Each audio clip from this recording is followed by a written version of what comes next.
Ny fahombiazanao dia tsy miankina amin'ny hoe inona ny azon'ny olomenanao fa ny amin'ny hoe inona ny eny an-tananao.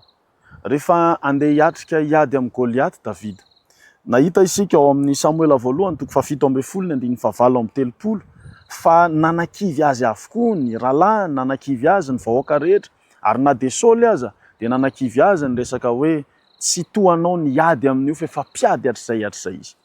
Fa ho Davida hoe afaka manatona an'io aho.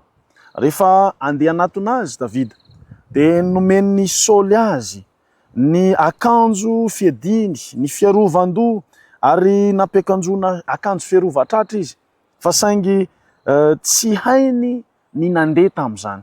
Fa ny mahazatra ny Davida dia zao.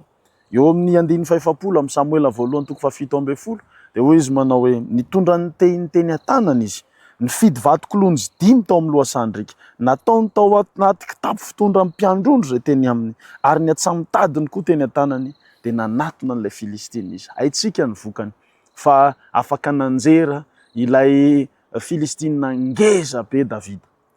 Androany aza miandro hoe inona ny azon'ny afo omenanao, mety tsy ho hainao akory ny ampiasan'izany, fa androany dia manasa anao hoe aoka ianao ampiasa izay eny an-tananao, aza miandry fanampiana, aza miandry ny olona anohana anao aloha, fa rehefa hainao sy ampiasainao ny zavatra mahazatra anao dia ahita fahombiazana ianao ary Andriamanitra ampitombo izany isan'andro isan'andro.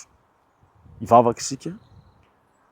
Raha eo ampio izay ahay mamantatra ny eo am-pelantananay ary ninona eo am-pelantananay ankehitriny, ampitombo izany ianao, ampahomby anay amin'ny alalan'izany ianao, ary nizaniza mandre zao fampaherezan'izao Tompo, dia azoko antoka fa hampahomby ny zavatra ataon'ny rehetra ianao satria ianao no miaraka aminy. Ny amin'ny anaran'i Jesosy. Amen.